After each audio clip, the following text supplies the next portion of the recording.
ഞാൻ നിഷിത സുരേഷ്. വിശദമായ വാർത്തകളിലേക്ക്. കോഴിക്കോട് നഗരത്തെ യോഗ നഗരമായി പ്രഖ്യാപിക്കണമെന്ന് ഫ്രണ്ട്സ് ഓഫ് യോഗ ഭാരവാഹികൾ. ഫ്രണ്ട്സ് ഓഫ് യോഗയുടെ 18ാം വാർഷികം ഫെബ്രുവരി 22-ന് കോഴിക്കോട്ട് നടക്കുമെന്നും സംഘാടകർ അറിയിച്ചു. പ്രത്യേകിച്ച് ഞങ്ങളുടെ ലക്ഷ്യം ഒരു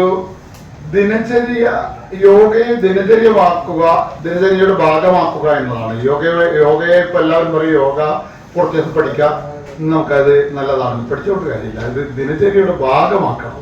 അപ്പൊ അങ്ങനെ ഭാഗമാക്കാനുള്ള വേദികൾ കൂടെയാണ് ഞങ്ങൾ സൃഷ്ടിക്കുന്നത്. കാലത്തെ പല്ലുതേപ്പ്, കുളി, അതേപോലെ യോഗയെ കൊണ്ടുവരിക എന്നതാണ്. ഫെബ്രുവരി 22-ന് രാവിലെ 7 മണിക്ക് മാനാഞ്ചിറ മൈതാനിയിൽ ധ്യാനോത്സവവും വൈകിട്ട് ഇൻഡോർ സ്റ്റേഡിയം ഹാളിൽ ഫ്രണ്ട്സ് ഓഫ് യോഗ വാർഷിക ആഘോഷങ്ങളും നടക്കും. ധ്യാനോത്സവം മുൻ തുറമുഖ വകുപ്പ് മന്ത്രി അഹമ്മദ് ദേവർകോവിലും സ്റ്റേഡിയത്തിലെ വാർഷികാഘോഷ പരിപാടികൾ തോട്ടത്തിൽ രവീന്ദ്രൻ MLAയും ഉദ്ഘാടനം ചെയ്യും. പരിപാടിയിൽ പതഞ്ജലി യോഗാചാര്യൻ ഉണ്ണിരാമൻ ഉൾപ്പെടെ പ്രമുഖർ സംബന്ധിക്കും.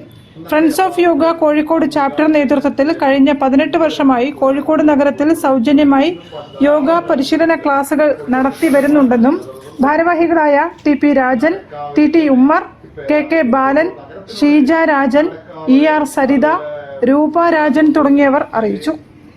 News bureau, Kozhikode. വള്ളിക്കുന്ന് ഗ്രാമപഞ്ചായത്തിലെ ഗവൺമെന്റ് ഫിഷറീസ് LP സ്കൂളിൽ